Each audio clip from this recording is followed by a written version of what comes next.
All right. So how are you? I'm doing well, man. Busy, busy, busy, editing all the time.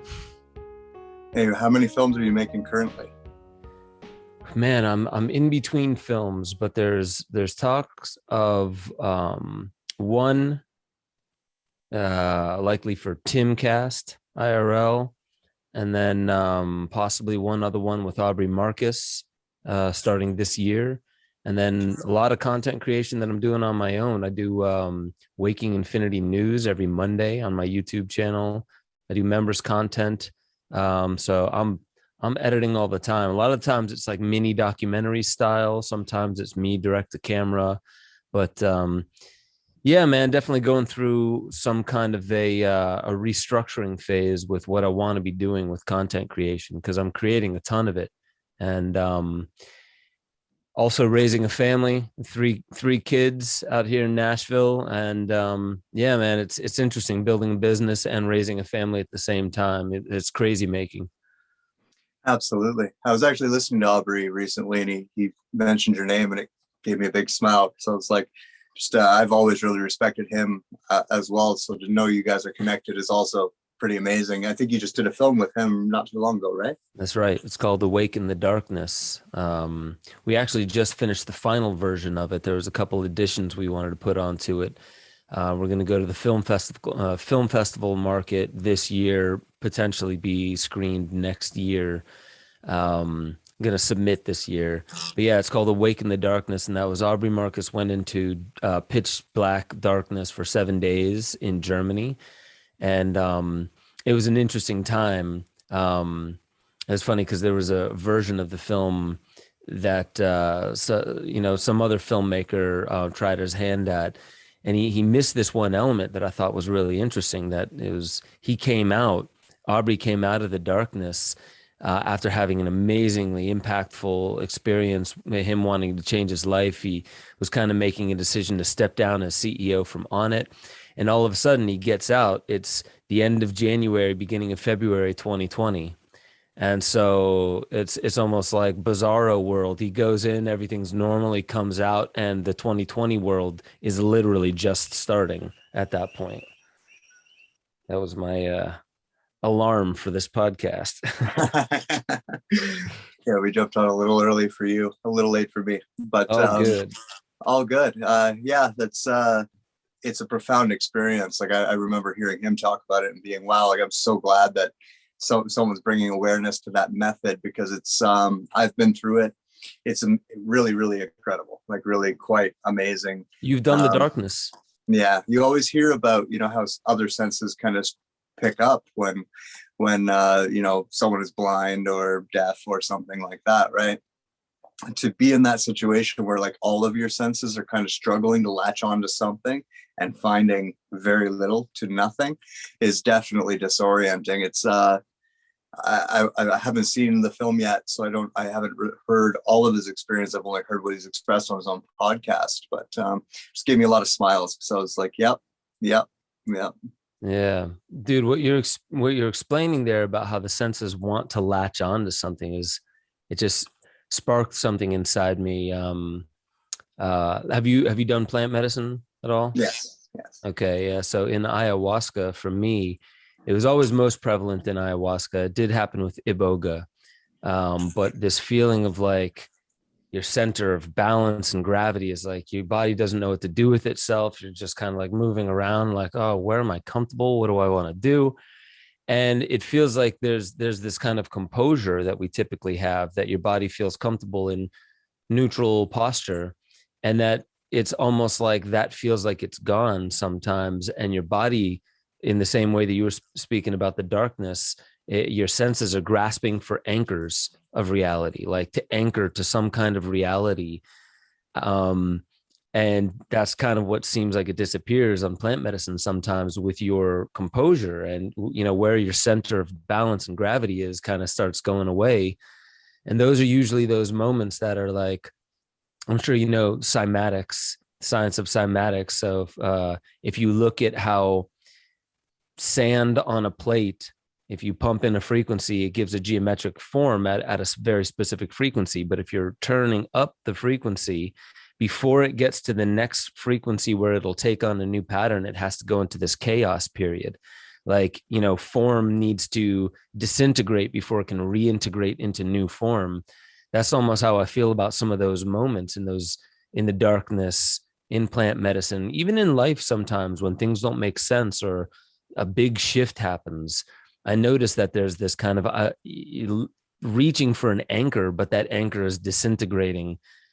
And there's always this too shall pass. Like it always turns into something new, and then it becomes okay again. But those are really interesting periods of time. And that's where a lot of the self-discovery comes in. That's like, you're very similar to the ego death type experience where you're trying to hang on to this reality and it's slowly just going away, and you have to kind of accept that.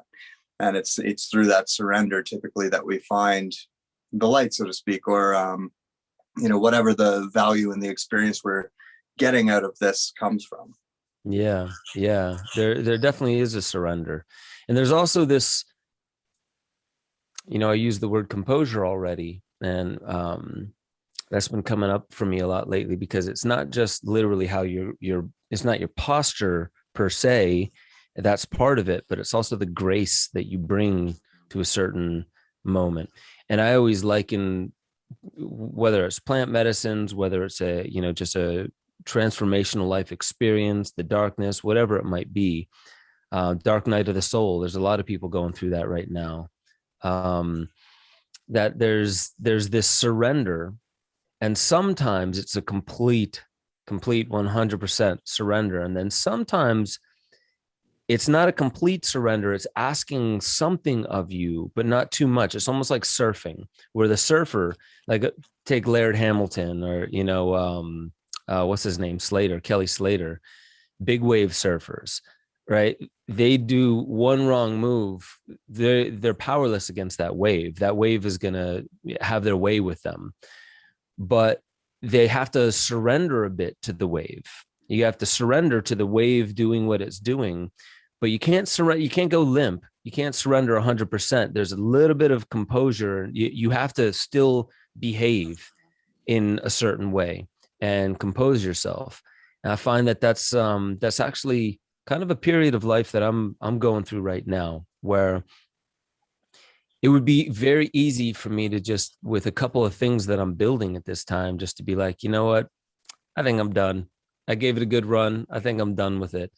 But it's interesting, as I said before, raising a family, building a business, and having other people, not dependent. I don't like using that word. Like, yeah, children are kind of dependent, but like people that are counting on you. It's kind of like this familial community style, like, hey, you're helping me keep my dream alive. And then in your dark moments, I'm helping you keep your dream alive.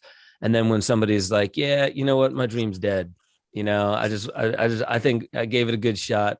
It's goner. I'm kind of in this moment where it's almost like, Kelly Slater on the big wave, where it's like, well, I can't bail, that's bailing on life. This wave will kill me.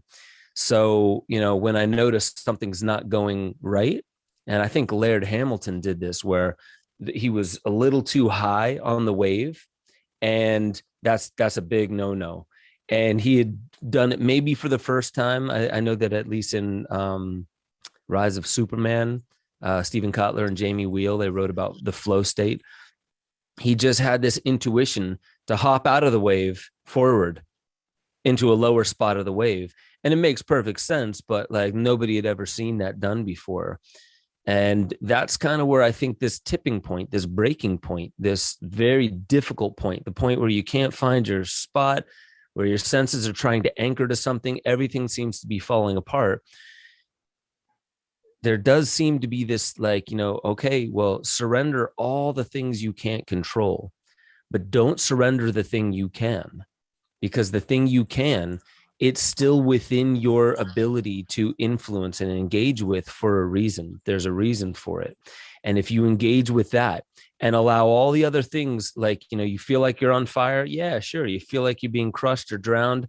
Yeah, you got to go through that while holding your grace and your composure in this way. But if you do that, then guess what you've just done? You've done what Laird Hamilton did and made history by hopping out of the death zone into the, oh my God, you're still riding a tidal wave zone.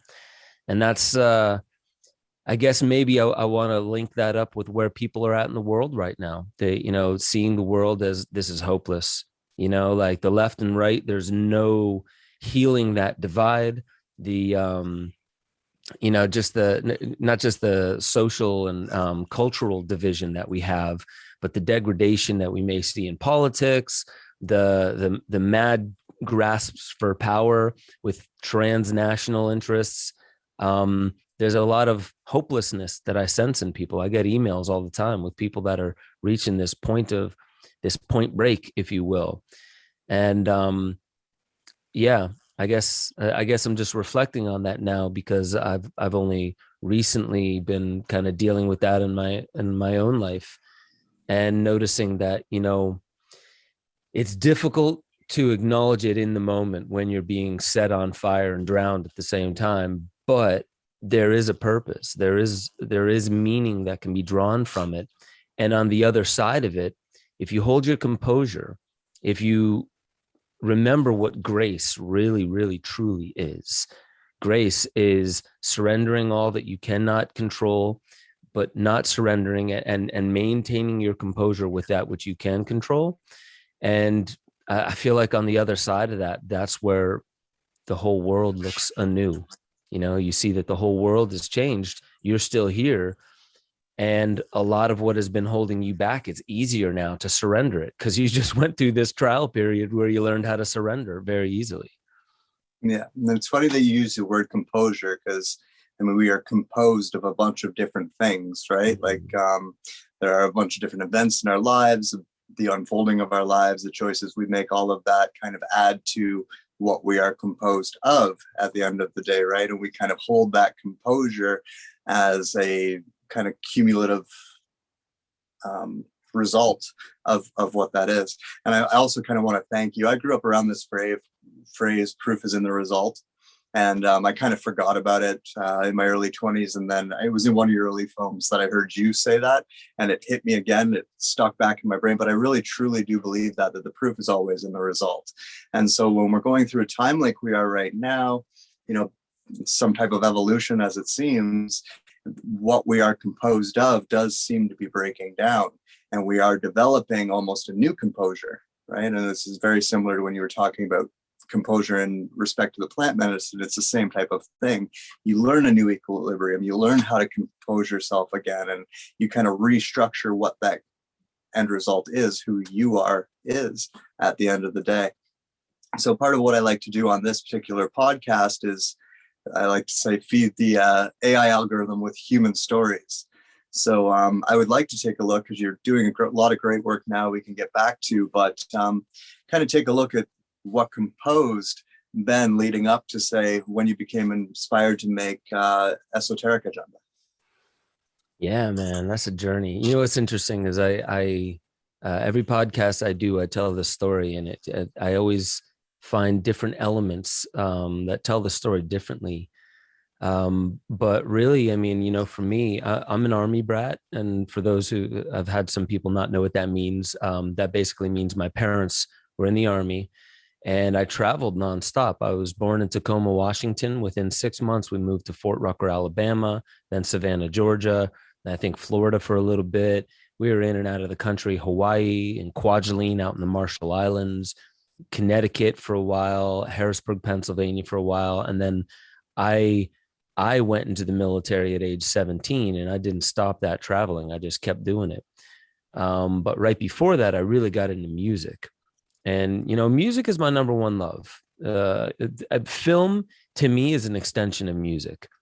And I won't tangent too hard on this, but the reason why I say that is because I feel like music is this technology of using sound, repetition.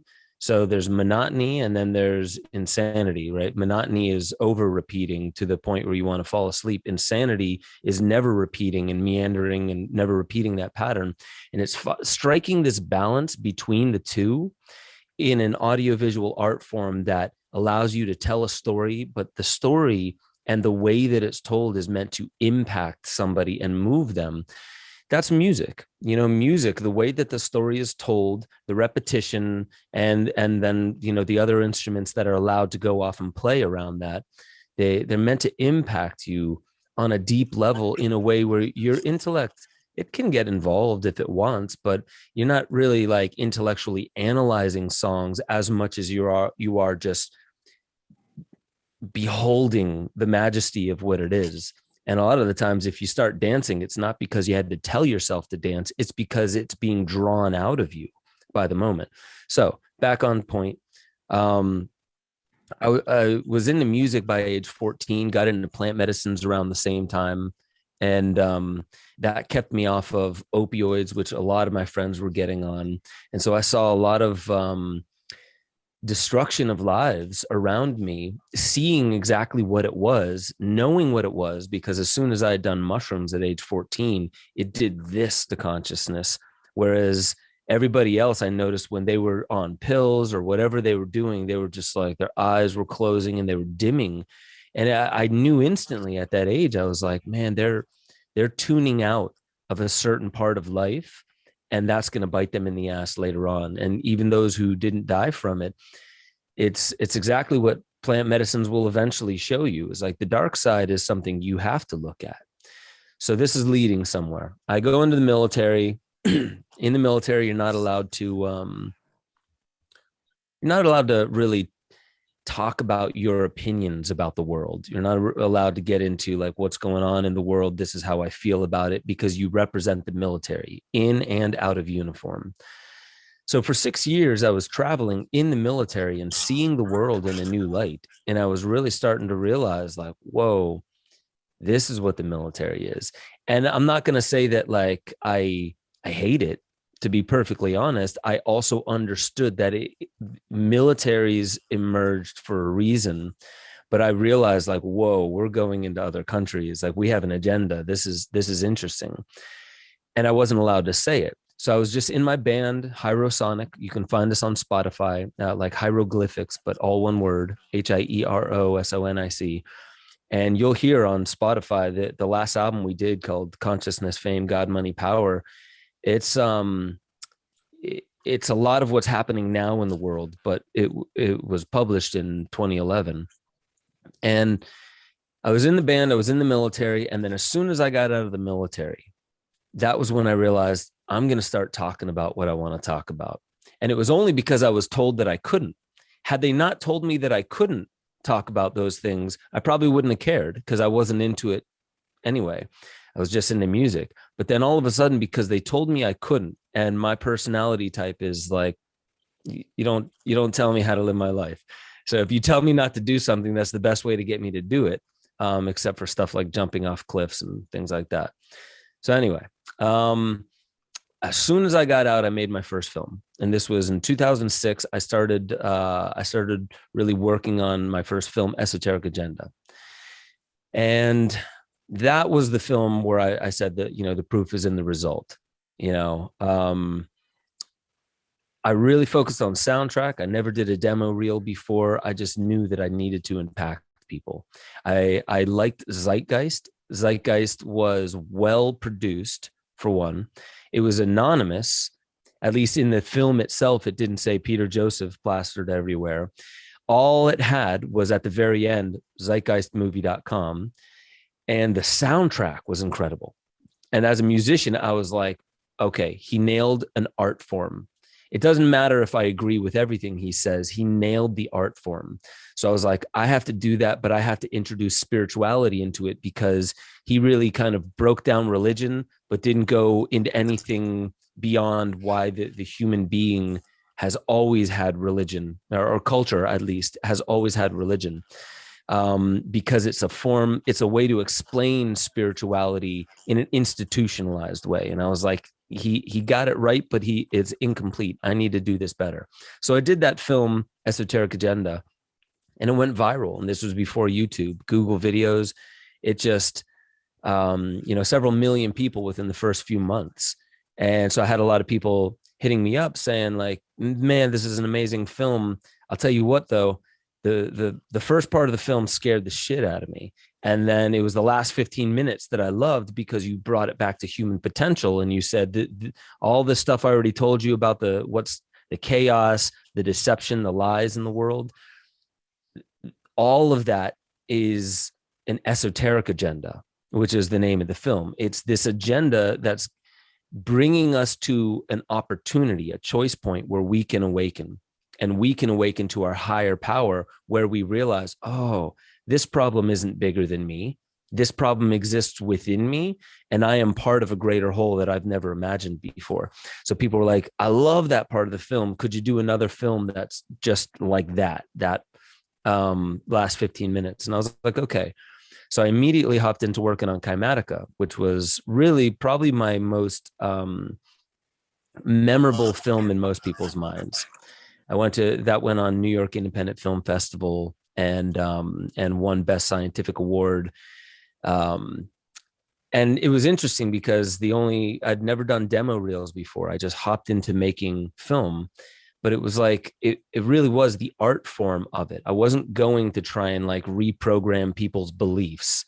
I really wanted people to have an experience. And that's why in Kymatica, I use a lot of undulating, flowing visuals. And the whole thing is very dreamy. And a lot of people say like, hey, I fell asleep in the film. And I was like, oh man, that sucks. They were like, it was amazing. And I was like, did you watch the rest of the film? Like, yeah, I eventually got through the rest of the film, but it put me in this state. And I was like, oh no, people are going to think I'm hypnotizing them. And they're like, no. I mentioned that to a few people, and they're like, no, like, it's like when you just know that this is a message from somebody's heart, you just know. And that was when, I guess that's the grand trajectory that brings me to where I am and who I am today, is realizing that this art form, not just what you say in the film, but the way that you present it with sound design, soundtrack, visuals, meaning, the tone of your voice, all of that moves people. And it brings people together. That was the main thing that I noticed when I started making these films. People were like, how do we get together in community and just watch the film? And what they're really saying is, I want to feel like I did when I watched that film with other people. I want to be in that space. And so this really brings me to today, where, one of the next mini docs that I'm going to be working on is about the history of tobacco. And it's going to probably be called the tobacco cult, because tobacco in every plant medicine circle, whether it be iboga, psilocybin mushrooms, it can be ayahuasca, it can be people with DMT. Tobacco seems to find itself as a plant, an intelligent plant in every single one of those circles. But to stay on point, I'm going to go through the history of tobacco, and Edward Bernays comes up. Do you know that name? I do, yeah. So Edward Bernays, cousin of Freud, I think. Yeah. He was related to Freud around the same time. And he is the one who pretty much is looked at as the father of propaganda, and the one who came up with, like, how does propaganda, pieces of art, make people want to behave differently or to perform an action? Or how does it make them feel loyal to a brand like Lucky Strikes or Marlboro?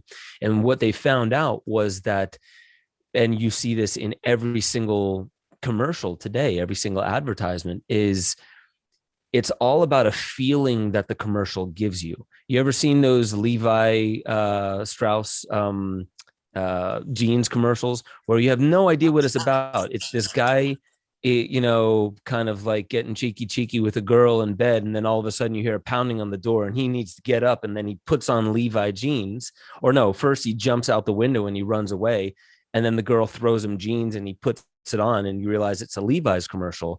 And it's like, wait a minute.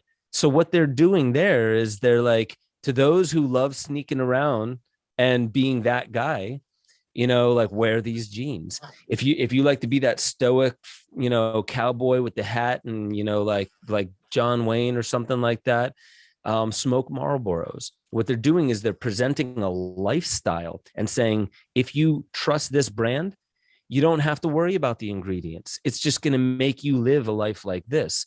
And that's propaganda. So I'll leave it on this. That really came to me at a time where I realized that the only difference between that and what I'm doing is I'm opening up the can of worms to get you to look at the ingredients, and they're not.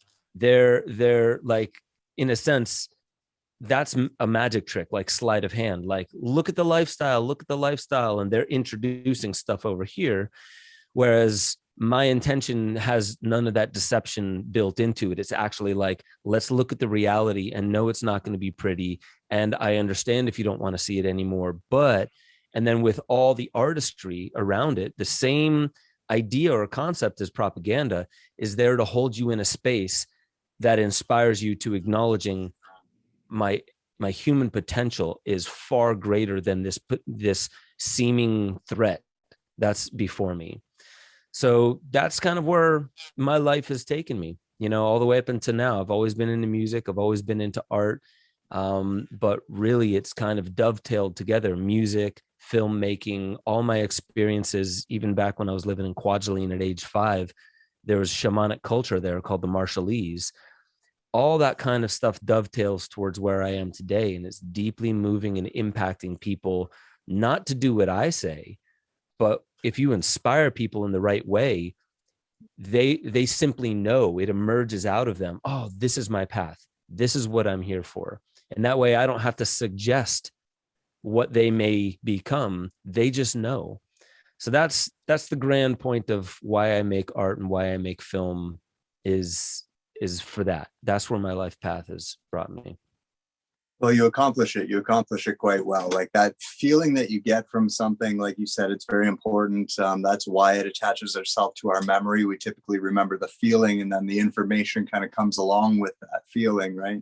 What you mentioned actually about Esoteric Agenda and Kymatica, I show people in reverse order. Like when I recommend, someone comes to me and they're getting into esoteric topics, I'm like, these are the only, your films are what I recommend right off the bat. But I always give them Kymatica first, and then Esoteric Agenda, because it kind of gets them into that vibe.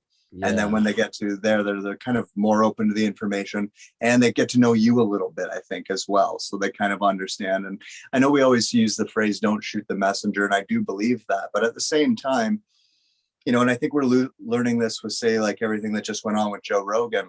When you listen to someone for a long time, you kind of start to understand them. You kind of start to get them, whether you agree with them or not on everything stops mattering. And you understand their intention, where they're coming from. And that feeling came clear through Kymatica, which is why, I kind of fell in love with your films from there, and have followed you since then, is just because of exactly what you said, that feeling. And what you said about propaganda, I mean, there's a pretty popular story about them getting Walt Disney to do, I think it was a Donald Duck cartoon, to get Americans to pay taxes. And all of a sudden Americans started paying taxes. So Hitler saw that and went, I want to make these films, right? And went to Walt Disney for it. And that was a combination. What was Disney Studios great at? But combining music and visuals, right? If you think of like one of the biggest ones right off the bat, Fantasia, there was no real story to that. It was just visuals and it was music. And then even when they did the Fantasia 2000, they brought that back. So there is a very powerful connection between visuals, music, soundtracks, all of that stuff that can enhance the experience. And definitely, especially if it's something that's information heavy, like your first 2 films were, really kind of help it sink in a way that's like digestible. Yeah. And it was interesting because that was both the information heavy part of those films was both something that I was a little embarrassed about, because like it was almost like word vomit. And it was the people who enjoyed the film that came to me and they're like don't be embarrassed by that. Like what it was a pacing of what you were saying. And yes, it was a lot, but it also didn't allow you to get too hung up on a certain spot. And it brought you through a lot of history in 2 hours. That's what made it so transformative to some people, was you remember the stuff you need to remember. It's not like you're going to be quizzed on this afterwards, but it, like, what you attach yourself to are the pivotal moments and the through line, the grand point of it all. And because Esoteric Agenda ended on, but I know this all seems scary, but understand that you have a dragon inside you that you haven't woken up yet. Like there is so much potential inside you. It's just incredible. So yeah, I mean, that's there definitely is something about the audiovisual art form that's even, it's evolving now, you know. So back when you mentioned Fantasia, it made me think like, why did that work so much back then, and why would that not work so much today? And it's because back then that was the first time people were seeing psychedelic, like mind-bending visuals along to music. So it was just like, whoa. Did you see there was the McLaughlin brothers did something for the UN, and it was a 1 minute video. It was called a minute of your time. And Yes. it was all those faces of animals and humans and stuff like that. It was incredible. And that was actually inspiration for the climax of Awake in the Darkness with Aubrey Marcus. So if and when you get to see that, let me know your thoughts on that. The reason why I mentioned that is because that one video, basically, for the audience that doesn't know, they took faces of people and animals and they lined up the eyeballs. So the eyes barely moved, right? So, but every single frame, which there's 24 frames a second, every single frame would cycle. And so you have 24 images flashing before your eyes every single second for 60 seconds. And so that's very, very fast, but you realize your eyes pick up on all of that, but the eyes don't move. It's just the face around it moves. And you come to realize, whoa, eyes are just about the same in all creatures. But then the eyes that don't move, they started moving them slowly. So you have this thing that's moving faster than you could imagine, and also this other thing that's moving quite slowly. It's a focal point. Like they would have like 100 trees lined up to the same, vertical axis, but the tree would change, the everything around it would change. So the point that I'm making is Fantasia back then worked because it was something like, whoa, it was awe-inspiring to the eyes and it was moving to the ears. Nowadays, it wouldn't work because it needs to be 100 times more psychedelic. It needs to be more CGI, three-dimensional. It needs to be like those Matrix scenes where like 1,000, agents, Agent Smiths are trying to tackle Neo. That times 100, right? Because that was back in the 90s, early 2000s, something like that. So these formats of video change over time. And what I realize is it's not really our attention span. Our attention span, it's not that we're getting dumber and we can't hold our attention for long periods of time. It's that back in the early 1900s, you would have an establishing shot, like in Full House, the show Full House. You show the house, you maybe show San Francisco first, and then you show the house, and then you go inside the house. That's called an establishing shot. So you just know where we're at. Like, okay, where are they at? They could be in, any part of the country. Oh, they're in San Francisco and they're in that house. Back in the early 1900s, they would show an establishing shot for like 3 minutes, a flag waving and like just silence, looking at the Capitol building or something like that. Nowadays, you realize that the mind picks up on the story. Why am I seeing this? The mind picks up on it within a second, not even a second. So you can move through story even quicker. And that's where I think we're at, is our processing power has picked up. That's why our attention span seems to shorten. That's why TikTok videos are so viral, because if you can get the point across in 1 minute, then I can go on about my day and I didn't have to sit down and dedicate 2 hours of my day to get moved. I want these granular bits that feed me information. And so I guess where I'm taking this is, I think what's happening with content creation, and I'm noticing this as a filmmaker, is people still like those long films. People still like to sit down and have those kinds of experiences. But a lot of what people want is kind of like what I was like in the military. They don't want to be told. They don't want to be told what the world is like. They want to be given What are the bullet points of what happened today in the world? Like, I want to get the news, but I don't want you to tell me what it means. Just give me the bullet points because I want to figure out what it means. And if you go to movies and screenwriting and story and fiction novels and stuff like that, it's all about show me, don't tell me. They don't want to be told. They don't want it to be explicit. That's too on the nose, as they say. They want to be able to figure out the story as if they're in the room. And that's what makes it for a real experience for them. The extreme side of this that I'm seeing in the very near future is the metaverse. Is the, play along with it. You're in the room, you're in the story. It's like a video game, but now you're in the video game. And eventually, we were talking about psychedelics. Have you wondered why all these psychedelic companies are being, going public? They're going IPO basically, and it's stripping out the cultural indigenous containers that they were once in. They're starting to make these patches that you can put on. Has MDMA, maybe cocktails of MDMA, ketamine, maybe some psychedelics and stuff like that, to where you can go into the metaverse with haptic suits that send vibrations to the body. So you can feel like if somebody bumps into you, the haptic suit can give you that sensation. And then you're on a psychedelic or something that makes you more suggestible, that like, okay, part of me knows this isn't real, but I like it, right? I could just sink right into this. Does it not feel like the Matrix is coming, like right around the corner?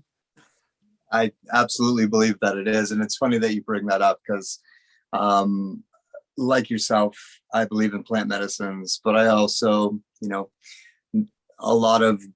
I think just about everything beautiful and pure in our world has been used for an agenda at some point in time.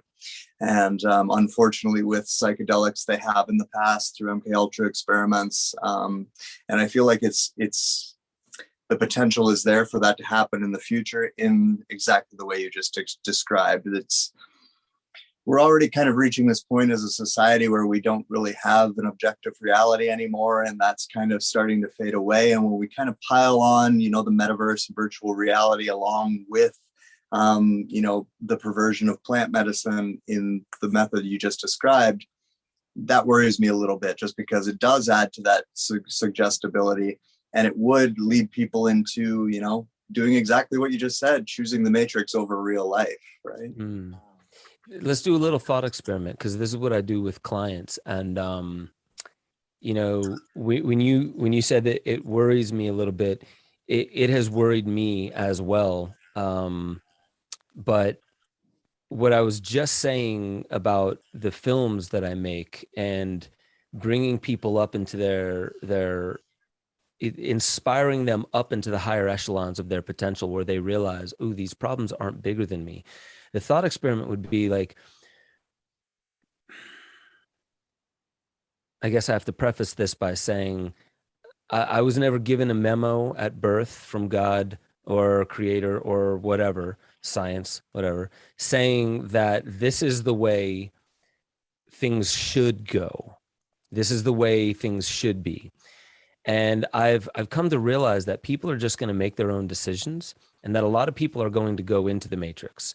They're going to live in the metaverse, and it's going to be fine for them because they chose it. It will have its effects on their body and their mind. Parts of them will deteriorate.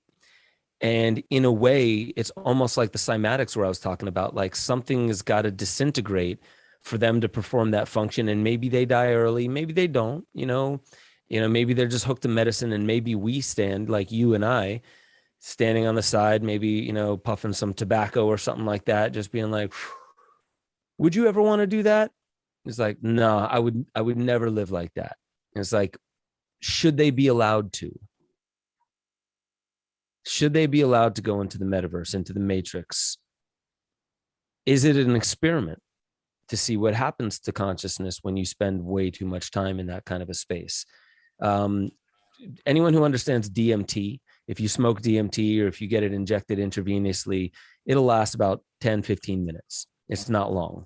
They call it the lunchman's psychedelic. You could go on lunch, do it, and then be literally back and fine, no afterglow by the end of the 30 minutes. You'll have some questions for sure, but you'll be functional.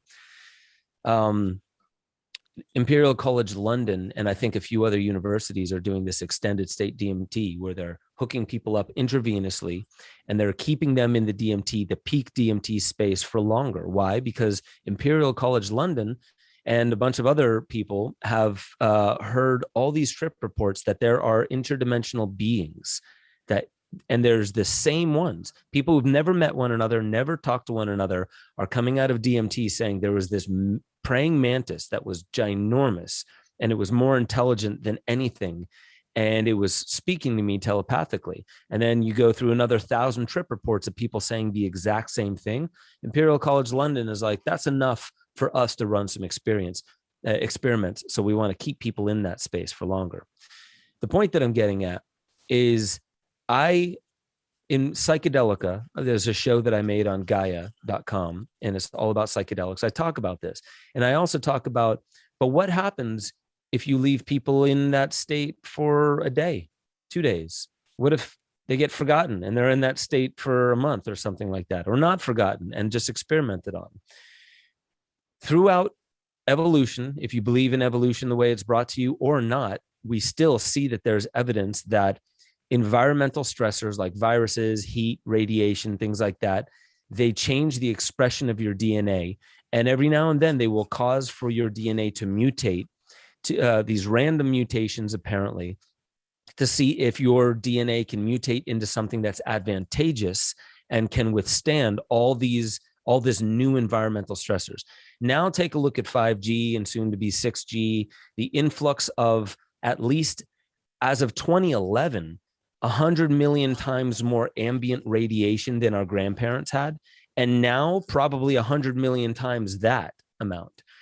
And it's just getting more and more. How does the human body politic handle this? Well, suggestibility, for one, with psychedelics can help. It can help. It actually can help you with past trauma. It can help you get through stressful situations now. It can exacerbate them as well. But I think what it might do is allow for you to sync your mind and body on a singular task. Okay, my body is experiencing this stressor, whatever that is. Now imagine the metaverse. You're in the metaverse and you're on these patches that have ketamine, MDMA, psilocybin, whatever. It makes you more suggestible to surrender. Remember, we were talking about surrendering at the beginning. Surrender to this brand new wave of experience and being in this brand new world. But then on top of that, the composure part of them that they're still holding on to is what their desires and intentions are. So they bring that part of them into this new world and they start adapting to it. Maybe they lose bone density, like in the film WALL-E, where all the humans are too big. They've lost bone density and they can't get out of their chairs and they're just in this consumer-driven lifestyle. Maybe that'll happen to a bunch of us. And I wonder if we should worry about that or get curious about it. So, sorry, that was less of a thought experiment. I didn't ask you any questions. I just kind of went on a rant. I intended to ask some questions. But that's just my thoughts. Like, the world is changing. And I would love to actually hear your thoughts on this. The world is changing in such a rapid form that I'll say this, and I'm not going to get into, like, there's this whole attack on and defense of wokeness. I won't get into that, but I will say this whole thing. Matt Walsh just made this film, What is a Woman? And there's this, like, is there really more than two genders? And people get so annoyed by this conversation. I get inspired and curious about it because I'm like, wait, what's happening? We never questioned this before, but now at this point in history, we're questioning. Some people are just putting their foot down. I refuse. No, all this is brainwashing children and adults into thinking that there are more than two genders, and then mutilation and calling it something different. That's what a lot of people say it is. For me, I'll put my beliefs aside on it and just talk about my curiosity. What is that gender fluidity? You can be this, you can be that, and then you can be this whole other list of things. What does that mean for the metaverse? When you can be yourself, you can be an avatar of yourself, I should say. You can be an avatar of somebody else. You can be a different creature. You can be a different gender. You can be a dragon. You could be, I don't know if one day it'll get there, but nothingness. You can be a ghost. You can be invisible, right? I think part of this could be training people to lose what they think they are, to step out of their identity. Because we also, remember we were talking about anchor points, like in the darkness, your senses were trying to anchor to something that you've made an internal agreement. This is reality. And this is how I anchor it. So when I'm losing consciousness or I'm being disoriented, okay, anchor on that, anchor on that. This is how I know I'm really me, because I get scared if I feel like I'm disintegrating into nothingness. I feel like a lot of what's happening now, especially in the left and in the right, and maybe I'll mention that a little bit later, but in the left and in the right, is to emotionally charge these specific topics so they become household topics. So everyone's talking about them. So eventually, when the emotional charge starts to dissipate, there's a typical trend, especially in like politics, is if you want something, or Trump says it's the art of the deal. You ask for way more than you know you're going to get. And then when they push you back, you get around the number that you wanted. And in agenda, it's like make people super pissed and talking about ridiculous stuff. And then you're like, okay, there's not 30 genders. There's like 4. And then the other side that was railing against it are like, I'm not as triggered now and I could care less. Have your 4 genders. I don't care. I feel like what this is propaganda. It is the switchboard behind our conscious minds, tinkering with how we think. It's AI driven. It's a lot of analytics of how collective groups think and work and operate and how to change them, how to morph them into a specific direction. Psychedelics will help. Repetition of narrative helps, and giving people arenas to play with like-minded people helps. That's the metaverse. Think of punk, like a punk bar or something like that. And then you have a country bar just right down the road. And then you have a posh martini drinking bar right down the road. Why do the punks not go to the martini bar other than maybe by mistake or making fun of people? The country people stay at the country bar. The posh people stay at the posh bar. Why? Because in that lifestyle thing we were talking about, we're sold a lifestyle. You want to hang out with like-minded people.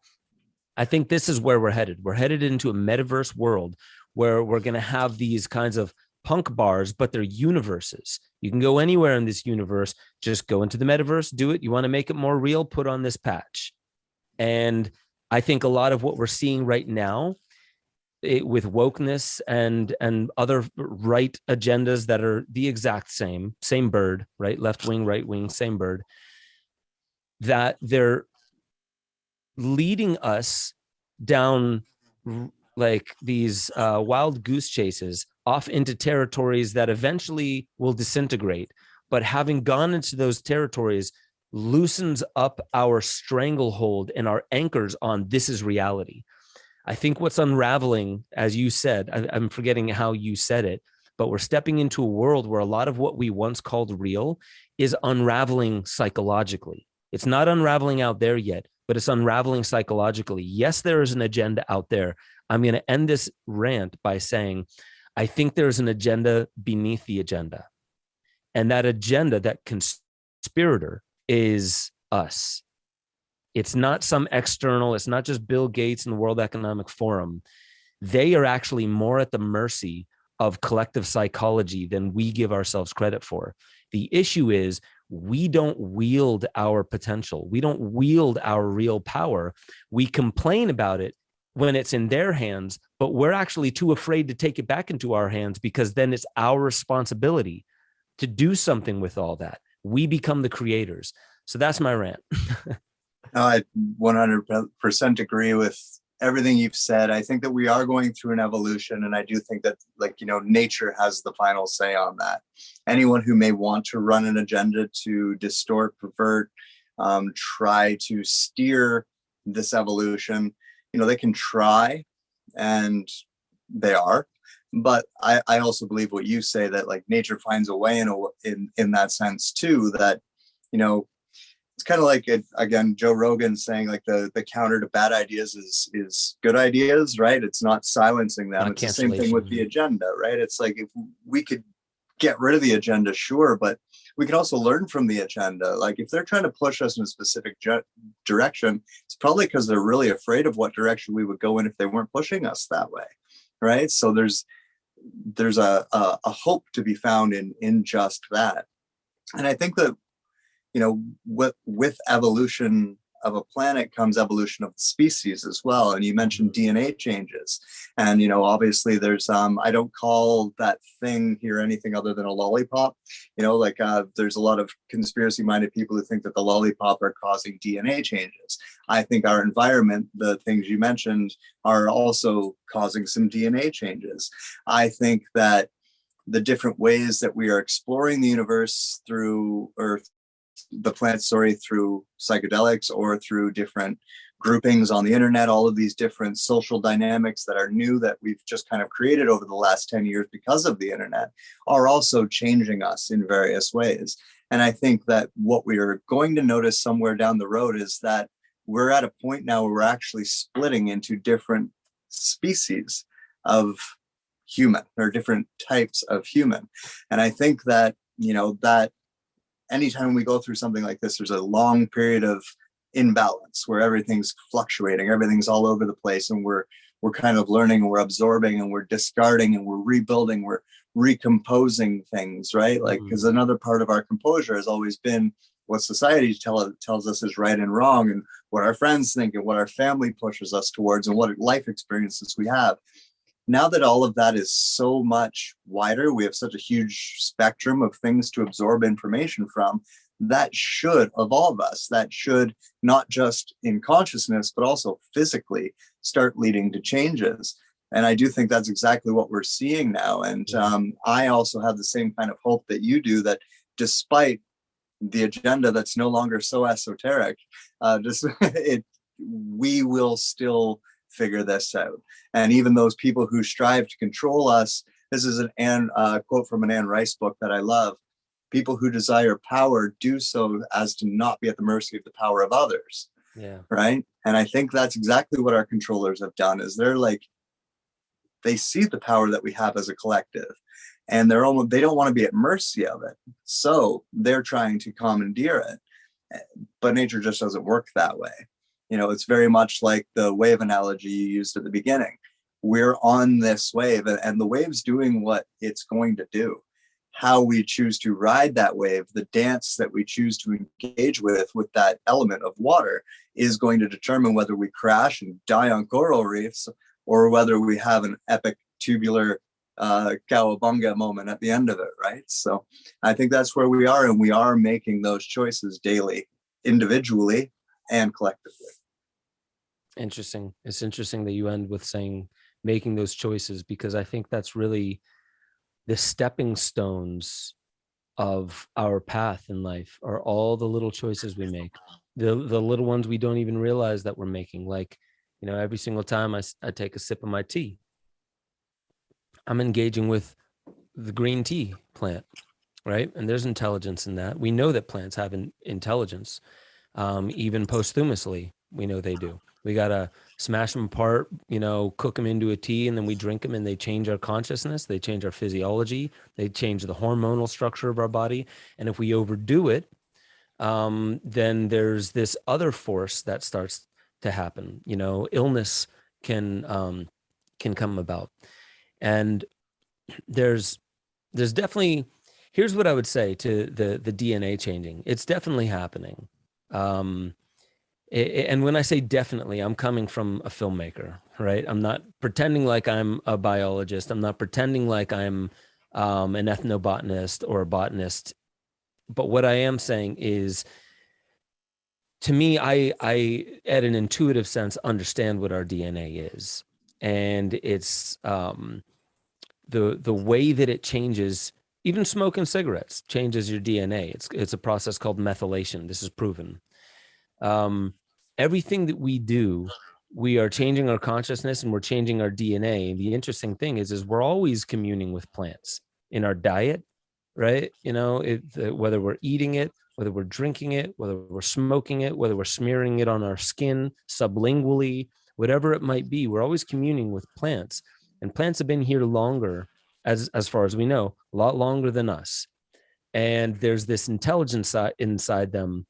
And I've come to understand that, like, there's a lot of synergy, and it's a holistic system, and they work with one another. They've found a balance with one another, but that doesn't mean there isn't naturally invasive species. And so it's interesting to see that even in the plant kingdom, there's such a thing as war. It's just, it's usually not world war. It's secular parts of their world where they need to, you know, quarantine disease, but they do that. Plants quarantine disease. Animals do the same thing. If an animal knows another animal is sick, they won't mate with that animal. They'll kill that animal. They'll move away from that animal. So all these behaviors that we're looking at human wise, we're judging from a space of what is a civil human. And a lot of what we think a civil human is scripted by people that aren't us, that come from the colonial world, the colonial mindset. And that's what being civil is, right? You know, we go and talk to the Native Americans and like, oh, you're savages. We need to teach you our ways so you can be civil. And you watch the movie on Disney, Pocahontas, and she's just like, you know, you mean just like you. You know, we're not savage or barbarians because we're different. We know things about nature that you haven't come to understand. And so that's the kind of exceptionalism that came with this. What is a civil human? I think where we could move to from exceptionalism is humility. And this is how I think we move through all the changes and all the evolution that's going to come in a very short amount of time. I believe that what we're experiencing now is an accelerated form of all the evolution that we've seen in the past. Now it's extremely accelerated because using this technology, we can find out what's going on all across the planet. We can get analytics and data on it. And we're also starting to make mundane, or let's say just a bit more household and normal, things that were mystical back in the days. Wim Hof, the Iceman, does a breathing technique, swims under polar ice caps, can climb to the top of Mount Everest in his, you know, sandals and shorts, right? But it's not because he's some awe-inspiring sage. He is, but that's not why he's able to do those things, because he's teaching millions of people to do the same thing. Then there was Daniel Kish, went blind at age 5, taught himself to echolocate by doing these little chirping noises out of his mouth. And now he can ride bikes. He can draw what's going on around him. And dude can see around corners, things that we can't do, because he's using a different mechanism of bringing in the data and translating it in the same brain. The interesting thing about this is now they're training children to read and to skateboard and to do things blindfolded. So what does that sound like? You're taking these things that were once superhuman powers, mystical things, to the old world's mentality, and you're making them mundane. I believe that one day, yes, you can actually transmit consciousness outside of consciousness to a computer. I do not believe that that is the direction I will go. But the reason why I would say that is, like, if you start replacing one piece of the body at a time, I do believe consciousness is so powerful that it can choose to accept rather than reject new parts of itself. And yes, it may break certain things down, aspects of consciousness, but are we able to remove ourselves from our body in meditation? I believe so. I've had those out-of-body experiences. So I guess the grand point of what I'm saying is we're stepping into a world that we can't quite explain. I think we need humility, not this old idea scripted by somebody else that tells us this is what a human is. This is what the peak evolution of a human is, right? You dress nicely, you stand up proper, you put your pinky out when you're drinking tea, all that crap. Like, this is what a civilized human is. I think we need to deconstruct a lot of that and do what the word humility means. It comes from human and hummus, the earth, means low, the low places, low to the ground. Be humble and realize that you didn't come into this world with a memo knowing this is what the world should be. And if it isn't, you need to go and tell them, hey, that's not right. You're not supposed to be doing that. Even though we do that, the more we humble ourselves, the more we realize we're a part of a grand theater, and adults aren't what we thought when we were little kids. They don't have their shit figured out. Actually, probably less than the little kids do. So as we are moving into this world, as we're bringing up children to become the future adults, I think what we need the most is humility and listening to these children. What do you feel you are? Don't limit them. Don't force them to adopt some kind of role. They're naturally going to mimic what they see around them. But if they mimic an adult or a parent that is questioning reality while maintaining their center, not questioning reality like shitting their pants, buggy-eyed like Chicken Little, with that center, making sense of the ups and downs and the confusion as well, making sense out of it, being curious, but knowing I am a co-creator of this reality. I think that is where we will start to realize that whatever's coming in the future, it doesn't matter if World Economic Forum wants to say you'll own nothing and you'll be happy. You'll live in a subscription style life where, like, back in the day, you used to buy your music and you owned it. Nowadays, you have a subscription to Spotify. If they don't like you and they get into the cancellation game, like the rest of social media, they can cancel you, and all that money you paid them, you have no access to their music anymore. That's the kind of world that a lot of people are afraid of. But what does that kind of world naturally push creative, freedom-seeking humans to do? Create their own art, create different platforms, create different models, living in gift. So I think there is no way that this turns out for the worst on an altruistic base, based to the human need level. I only think that what's breaking down are the anchor points that we think define us, but we haven't realized, like a child that's gripping on to the monkey bars and you're like, I've got you, just let go. I've got you. There's this thing that's catching you, right? That's so much more powerful, and you'll have so much more fun if you just let go. I know you're afraid, but just let go of that. So the last thing I'm going to say is I don't want people to let go of their identities in a fear state. I would like them to identify their identities in a calm state and make their own decisions. I'm not suggesting we do anything. All I'm saying is if you are one of the people in the listeners feeling like the world is changing too rapidly, like it's becoming scary, I don't know what to make sense of anymore. I don't know where we're headed, and I feel like it's happening so quickly, I can't even get my feet underneath me. If you feel like you're one of those people, just acknowledge that your center does not exist outside you. Your center exists inside you. And the more you come to realize that you were never given a memo that that life should stay the same from birth to death, that you should be able to just hold on to those anchors, then you'll realize that this is the path of life. This is what the student of life is meant to do. Let go of what no longer serves you and is no longer teaching you, but is holding you back. Let go of those things, and you will come to discover that there is something that's willing to catch you and guide you in this new evolution, in this new growth. I think that's what we're experiencing right now. Very well said. I almost kind of want to wrap it up there, but I do have another question I want to ask you just curiously. Basically, and it's kind of fed by this, because kind of what we're doing, and the way I've been putting words to it, is we have to kind of bring some stuff up out of the basement and look at again, and reconsider our relationship to it. Right. And that, whether it's gender, whether it's food, whether it's exercise, whether it's just interpersonal relationships, we have all these relationships that we really need to re-examine, whether it's religion as well as another one. Like, I know that's coming up for a lot of people, kind of a pullback to spirituality, probably also related to the evolution as well.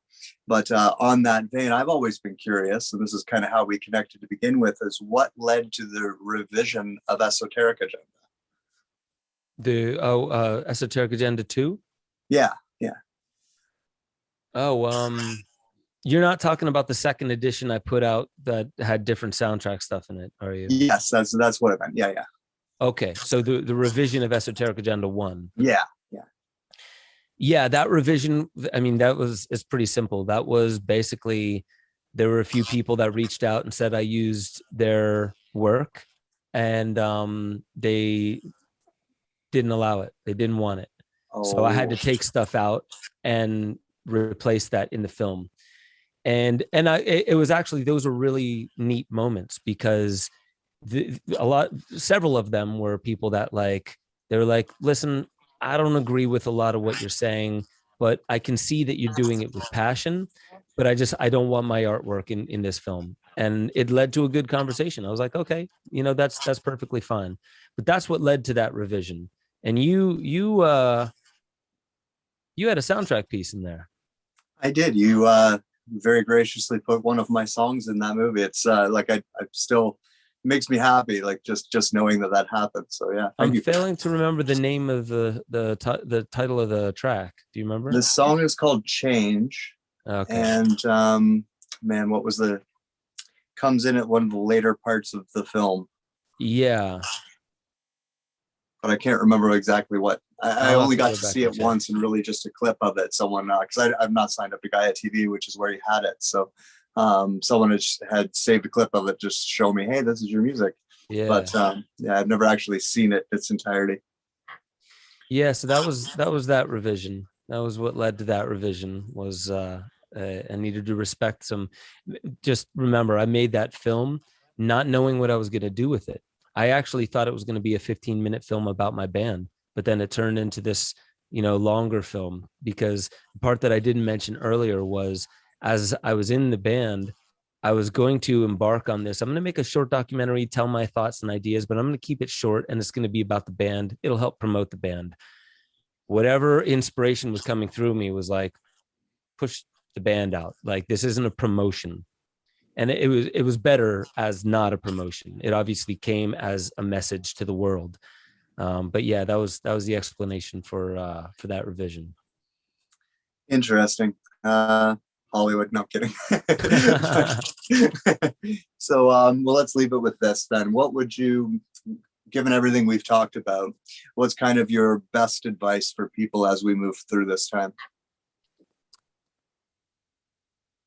Yeah. What's been coming up for me a lot lately is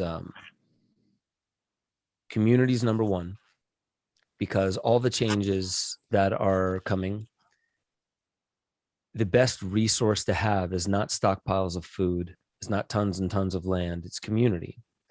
Community always seems to be able to take care of all those other needs, but then some, right? Stockpiles of food, if you think gas prices are getting too high, and inflation, yada yada, and the grid may go down, whatever your ideas are and what the future would be, no matter what, community can only help. Stockpiles of food only buy you more time in order to get to the next. It only buys you more time to find your community, to start growing your own food. Farm lands need to be secured and worked. Property needs to be secured and worked. That doesn't happen on its own. You need community. And better than investing in crypto, investing in your portfolio, investing in anything else other than maybe your own spiritual path and your own creativity, is investing in community. And then some that I said there was, when you're feeling low, when you're feeling like you don't have any answers, when you're feeling like I don't know what to do with my life, or I don't know who I am anymore, or maybe you're maniacal or messianic, and you're thinking, I am the chosen one, I'm the one who needs to. Who keeps you grounded? Who are the ones who come to your aid? It's your community. It's the people who love you most that's being like, hey, listen, I just have to say, I think we're equals, or I just have to say, I think you're looking too down at yourself. You're so much better, right? Our friends are the ones who keep us in balance when we can't see what our behaviors are headed towards, when we can't see the trajectory of where our behaviors would go if we didn't have any support. And this is the only thing about like the being in the Matrix style world is you know, like you may have more fun talking to NPCs, non-player characters, right? You know, AI. And maybe there's a benefit to that. I'm not going to deny, I don't know everything about that. Maybe there would be a benefit to some super intelligent AI that can be a better community member than you could imagine, that's read all the scriptures and be like, hey, maybe consider this. 40,000 of your peers in the exact same demographic have dealt with this, and this has helped. You know, maybe AI would help at that respect, but that's number one is community. Number two, and this is a very, very close number two, maybe they're parallel, is move your body and breathe and bring your mind into stillness in those moments where you're moving your body and breathing. You'll come to realize that thinking a lot of the times doesn't have to happen 24/7. And when you're awake, alert, you're moving your body, dance, celebratory types of movements, all the way to exercise. As you're doing that, you're working out kinks in this instrument that has been through all of this evolution. Your mind hasn't, for the most part. The context of your awakened intellectual mind is as old as you are. Your body, you can't really say it's only a certain amount of time old. You can, but really it drips out of something that's older, and that dripped out of something that's older. It's this chain, and this intelligent creature that we are operating with, our intelligence, has so much more intelligence than we give it credit for. You will never discover that if you're not moving your body, breathing your mind into stillness, and finding a flow in movement. It detoxes you, all the way from radiation to heavy metals. It moves energy. It actually helps you process things that are troubling you in your mind. So community will help you when you don't know what you don't know, and they can help be that buffer in that immune system. Moving your body, breathing, helps process psychological and physiological trauma. And we know it keeps you healthy. We know exercise works. But if you make it more of a spiritual, conscious meditation like practice, those two things alone will take care of everything else. I mean, I will put my stamp of approval and say I absolutely guarantee that if you have great community around you and you are moving and breathing and processing and obviously feeding your temple well, you can handle any of the stressors to come. Very well said. 100% agree. And thank you very much for being you, man. I appreciated you and all of your work. I love your music as well. You're just a good human being. I'm glad that you're here with us. So thanks for doing this, and thanks for being you. Yeah, man. I really appreciate you having me on the program. All right. Well, we'll say bye to everybody at home.